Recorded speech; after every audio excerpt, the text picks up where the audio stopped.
Welcome back to the Bookshelf Odyssey. My name is Art, and I have a couple of recurring guests or returning guests with me today. First one I'll introduce really needs no introduction by this point. Jessica Thompson. You've been on 3 or 4 times now. Yeah, I'm a Bookshelf Odyssey All-Star. That's right. I think a few more here, and you can be an official co-host or something. I don't know. Start a punch card. There you go. There you are. If you don't know her, she's the author of the Caterer's Guide to Crime series and the absolutely delightful standalone Shoot, Shovel, and Shut Up. So I really enjoyed that book, Jessica. Welcome back. Oh, thank you. And then my other guest, she's also returning, J.R. Lancaster. She's the author of the fantastic book, Someone's Always Watching. I loved your character in that, Basil Billingsley, JR. So thank you and welcome back to the Bookshelf Odyssey. Excited to be here. These two partners in crime here have a cozy mystery short story collection coming out called Luck of the Irish. It'll be out just in time for St. Patrick's Day. There is the copy of the cover there, and it's available for pre-order right now, which I just happened to do that today before we jumped on. Ooh, thank you. And the proceeds from the book go to a charity that helps support children. So it sounds like a fantastic collection of stories and help children in need. So it's a worthy cause. And so, ladies, welcome back, both of you. Thanks for having us.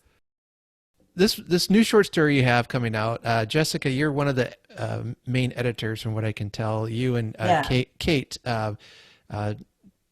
Darroch. I've had her on the podcast before. Yeah. Tell us a little bit about this anthology. Well, let's see. It started when Kate approached me. I guess, yeah, we were in a different anthology together, and she said, "Hey, do you know of any anthologies that are looking for St. Patrick's Day stories?" And I was like, "No, I don't. Make one yourself." And then she was like, "I will if you do it with me." So that was about this time last year. So we figured we couldn't put it together in like a week. So we were like, okay, next year we'll do it. So I guess her story and my story were written a few months ago. But yeah, we put out a call for submissions, and JR joined us because we already knew her too. And yeah, I really like this collection of stories. It's really fun. Now, so as editor, I assume you get to read and approve all the stories. Yeah. You're kind of the mastermind behind it. I'm I don't know, second in command. Okay. Perfect. The first mate. And then now, JR, what's and we'll get to your story here in a minute too, Jessica, but what's your story about in the collection, JR? Oh, well, I'm actually excited to say it's kind of a side quest for Basil. Right. He travels to Northern Ireland to help a client who is struggling with his plants in his conservatory where he plans to hold his St. Patrick's Day party. And this is just really important to him because he's trying to show up other people in his village. So Basil travels there, and then obviously someone's not so lucky. Yep, as will happen in a cozy mystery, dead bodies will show up, I'm sure. Yes. Yeah. Also, just to remind folks, tell us a little bit about your story you have out and who Basil is. So Basil Billingsley is actually my protagonist from the first novel, my debut novel that I put out, Someone's Always Watching. And in that novel, he's introduced as the village recluse. So he was implicated in his mother's murder and ended up just kind of like shutting himself off from everyone after that happened. And no one was able to figure out who the murderer was at the time. And then fast forward 10 years and a similar murder occurs. And so he kind of gets roped into making new friends and helping with that murder in hopes of bringing a resolution to his mother's unsolved murder from 10 years prior. Mm-hmm. Yeah. And like I mentioned, I really enjoyed that character, especially You kind Mhm. of almost like a reluctant hero kind of know? character, and getting pulled into yeah, I just want to be left alone kind of attitude, and he's getting Yeah. pulled into society. So Yes. I yeah, love Basil too. He was so relatable. yeah, And the story itself had so many twists and turns. That was good. yeah, yeah. You know, when I was putting him together as a character, I never really thought about it until after I seen him on paper, and then I realized he was kind of a culmination of both my grandfathers who have Hmm. passed. And so there are pieces of both of them in his personality, and so I think that's why I just love him so much. So he needed a side quest because he wasn't done. Right, right. Now, will there be more Basil stories coming, or some more from you? There will actually. Excellent. I have three more Basil stories in the works, and right now on Kindlevella, I have a spinoff with Poppy Pembroke, who is Basil's crush, I guess, from childhood. So she actually kind of got her own story, and if that goes over well, that'll be in print too later this year. All right, great. Yeah. And now, then, Jessica, your story is in the Your Crimes series, correct? Yep. Yeah. Yeah. Mine's also a story, a short story with my main character from my books. Hmm. So it's Violet, and it's right after she and Jake have gotten engaged. So she's meeting his mom, and so she's an actor in local theater. So she's at the Austin Celtic Festival, and it's on St. Patrick's Day, even though in real life it's not. Anyway, and then someone drops dead. Do you ever stop to wonder what, especially cozy mystery series that go on for, 18, 20 books? People just keep finding dead bodies. You're Mhm. going to get suspicious about it. The Captain Cove effect, Right. Yeah. murder capital of the world. Right. I still say uh, Angela Lansbury's character. I can't remember her name now. Jessica Jessica Fletcher, Jessica Fletcher, Fletcher. Yeah, she might be a another serial killer. Jessica. Yeah. There's the Jessica Club. yeah, that's right. Yeah, yeah. We've got a Jessica group here today. So, what can we expect from some of the other stories? I don't know if you've read them all yet, Jr. But Jessica, you might have, just but because you're the editor. Um, what can we expect in some of the other stories? They're all really fun. So um, most of them include a leprechaun in some way, but like it's almost just like a hint of a leprechaun. Like one is a black cat named Leprechaun. Mm, Like little tiny bit, and they're not paranormal stories. They're traditional cozies. And then we've also included a bunch of recipes, like I think it was Kate's favorite recipes at the end. mm. Was it every author that submitted a recipe, or a bunch of them? Everyone had an opportunity to submit a recipe, but I don't know that everyone actually did. And some of them actually picked recipes like myself that were mentioned during a food scene in the short story within the anthology. So like my story is Irish stew because they're served that Mm. on when Basil arrives. What? So it's a lot of fun. Yeah. Okay, so clearly I haven't read all the recipes, but there are a lot of recipes. I don't actually know how many. Yeah. But Yeah. yeah, I liked JR's recipe and I liked my recipe, so I know I like those. No, what recipe do you have in there, or is that a secret? Mine is boxty. It's basically potato pancakes. Seems like Mm, so many cultures have a variety of potato pancakes. mm-hmm, So the Irish ones have some green onion in them. They're really good because mm-hmm. I had to try making them. So yeah, they're really good, and they're like savory potato pancakes, kind of Okay. a latke. Yeah, yeah.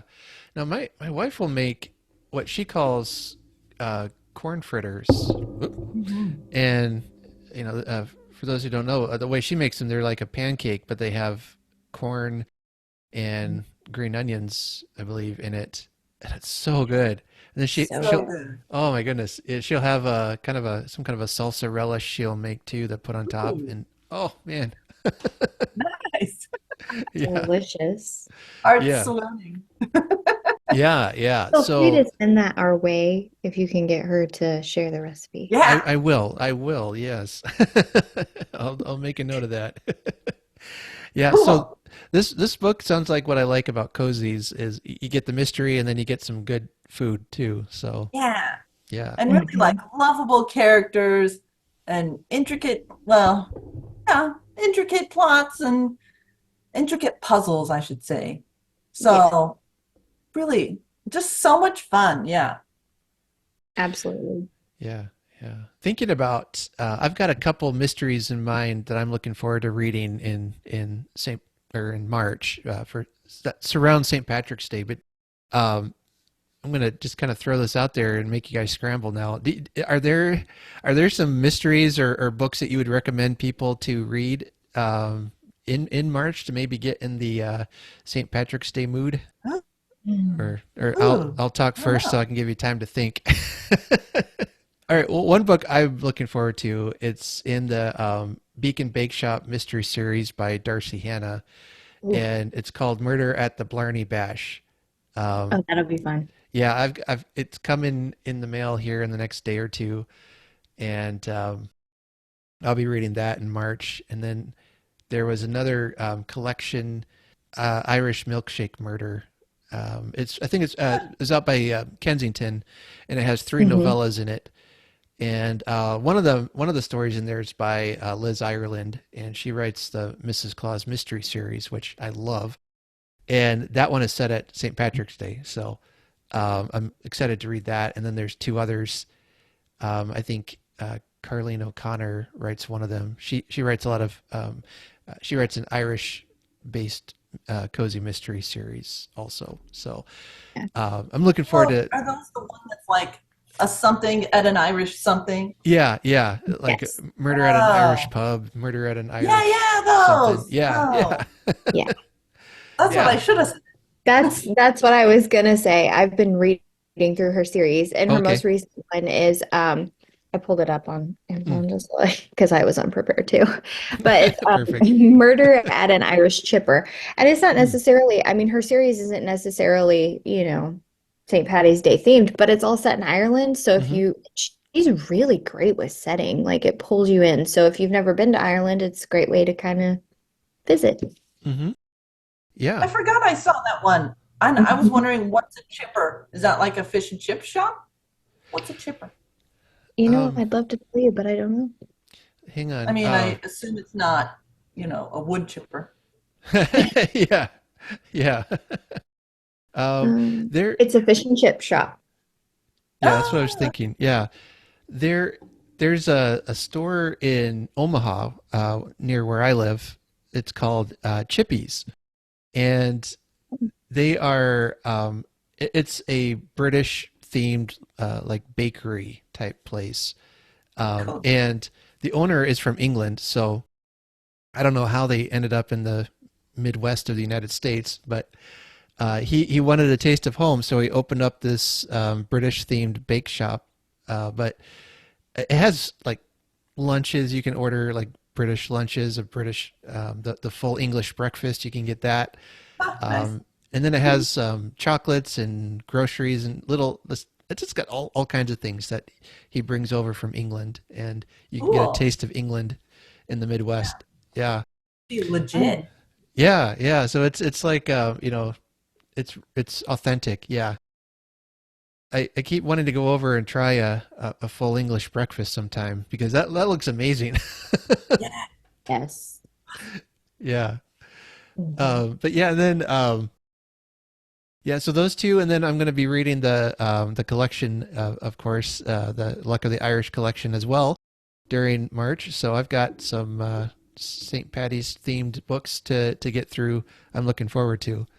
Yeah. And you guys gave me time to look up. I was trying to remember the name of Tanya Kappas wrote a Mm, a St. Patrick's Day story, and it's Four-Leaf Felony. I don't know if you can see that. fun. Anyway, so that's the one I haven't read it yet, so I can't personally recommend it, but Tanya is always good. Yeah. Now, what does she Maddie write? Day. Oh yeah, she writes Typically. cozy Okay. mystery. Yeah. Yeah. So yeah, in the small print it says holiday cozy mystery. So yeah, All right. be good. Yeah. And then, JR, what were we going to say? Oh, I was just gonna say Maddie Day's got one I Mm. didn't realize. Four-leaf cleaver. Mm. She's one that I really love in the cozy mystery genre. Yeah. I've enjoyed her books. I had to look up now this Irish milkshake murder collection, but yeah, Carleen O'Connor, Liz Ireland, and Peggy Earhart all contribute a novella to that collection. So those are all three really great writers. Absolutely. Yeah, Mm. yeah. Now, do you have any St. Patrick's Day traditions at all, or is it just a day to eat corned beef and get it over with?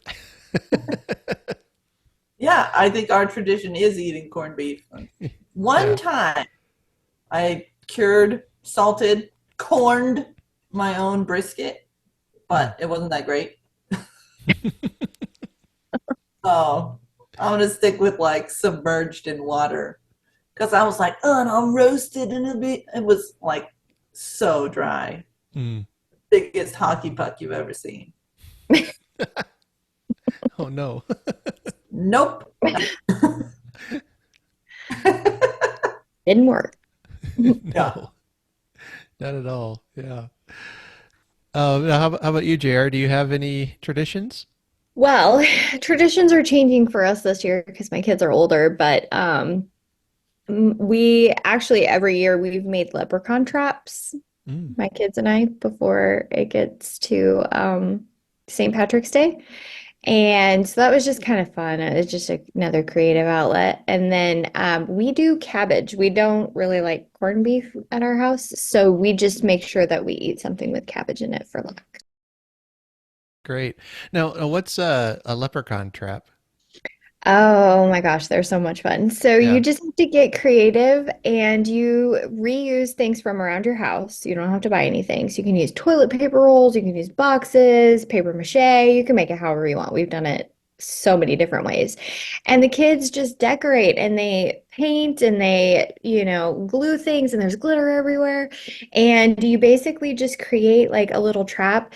Do you remember on the Looney Tunes, how sometimes they would have, like, Jerry would create something to try to catch, I guess that wasn't Looney Tunes, but Mm.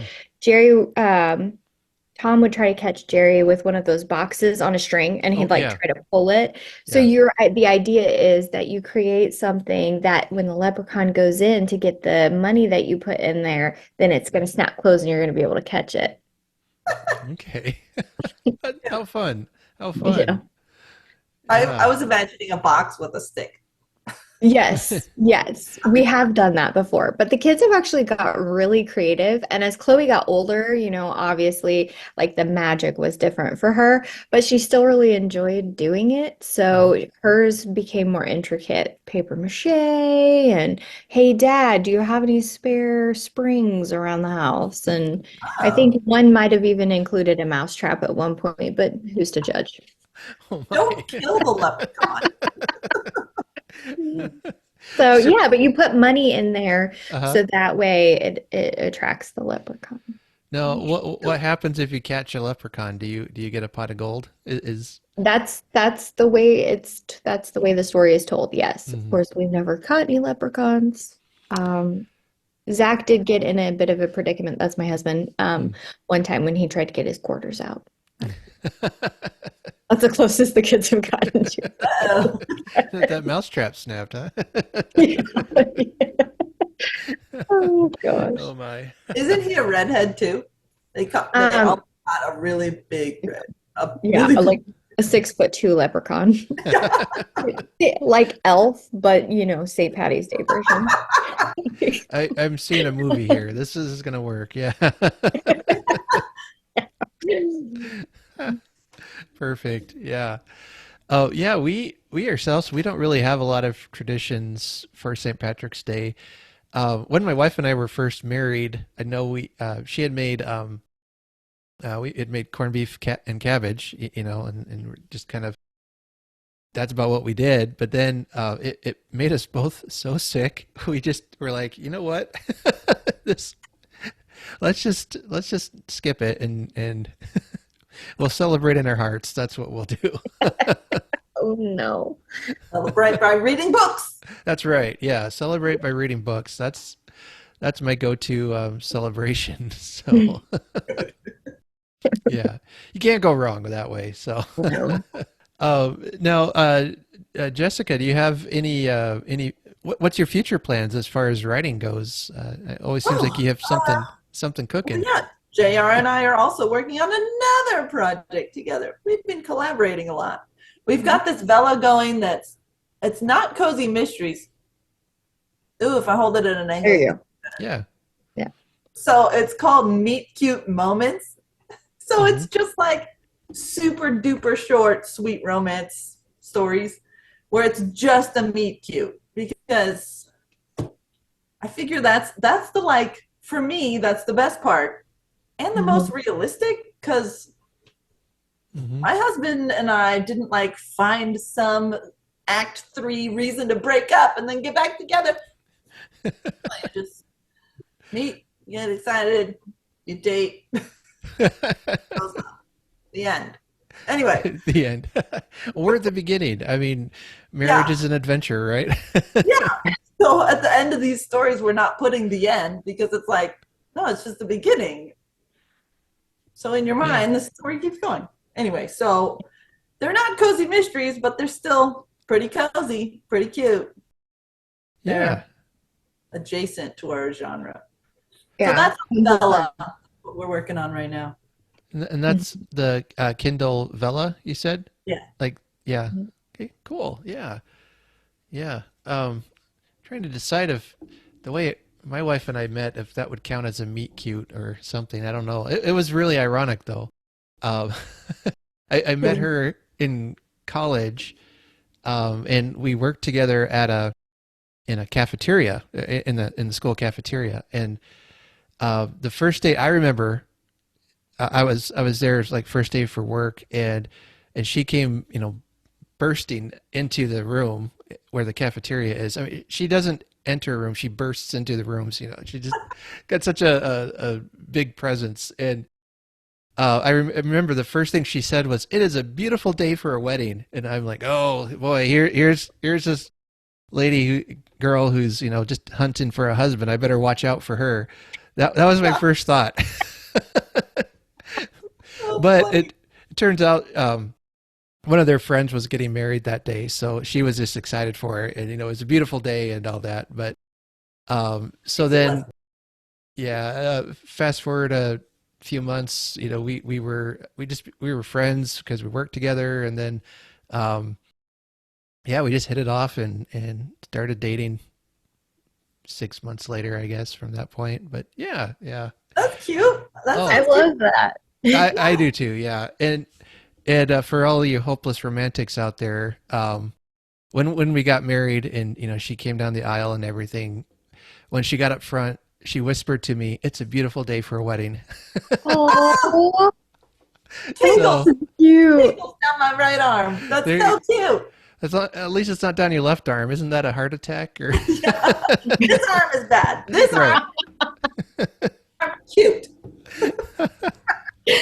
Oh, I love that. That is a meet cute. That actually is very fitting with a lot of the stories that we have compiled in there. And they're all different characters, all different genres, all different age groups. Like no two stories are the same. So you're getting a little bit of something different every time you open an episode. Yeah. Yeah. Well, I will have to check those out. I'm a sucker for romantic comedies and things. I love them. So I've apparently lost my man card because of it, but I don't care. That's all Well, right. I will tell you there's one in there called Dirt Road Cowboy that I wrote, and that's actually a play on mine and my husband's meet cute. Okay. Excellent. That one's manly. Okay. Well, yeah, guys can like rom-coms. My dad used to watch the 6 Hour Pride and Prejudice with us. Oh, yeah? That's the best one. Cry at the end because he has two girls, a blonde and a brunette. Mm. No. Anyway, and he's manly, so. No, JR, you said that was the best one. I've heard that, but I haven't seen that one yet. And I get told Agreed. all the time. Listen, I'm a huge fan. I don't think that there's one I just don't like, but that one will always be my favorite. And I just watched it for the 5th time over the weekend, last weekend. Yeah, So- I need to. Yeah. And it's the most similar, I feel like, to the actual story itself that Jane Austen wrote. It is definitely the most accurate. Agreed. Yeah, I love Jane Austen's books, and I've loved. I mean, I've seen a handful of adaptions, movies and things, but I've always enjoyed them. And I don't know why I just haven't gotten around to it. At this point, I think I'm just being stubborn. Mhm. Yeah, it sounds like you and your wife have weekend plans. Yeah, we could. Yep. No? Yeah. We actually just celebrated in February our what it was our 25th year of dating. We started dating 25 years ago in Congratulations. February. So Yeah, congrats. Cool. yeah. You could surprise her with a Pride and Prejudice, like, the 6-hour version, and you could be like, I think it's a beautiful day for a wedding. There we go. Love it. 2 weddings. Right. Actually, Dude. I'm gonna spoil the ending. Wedding. Spoil the ending, a book everyone should have read by now. I mean, come on, people. Yeah. This is Jane Austen. We all know it's ending in a wedding. Right.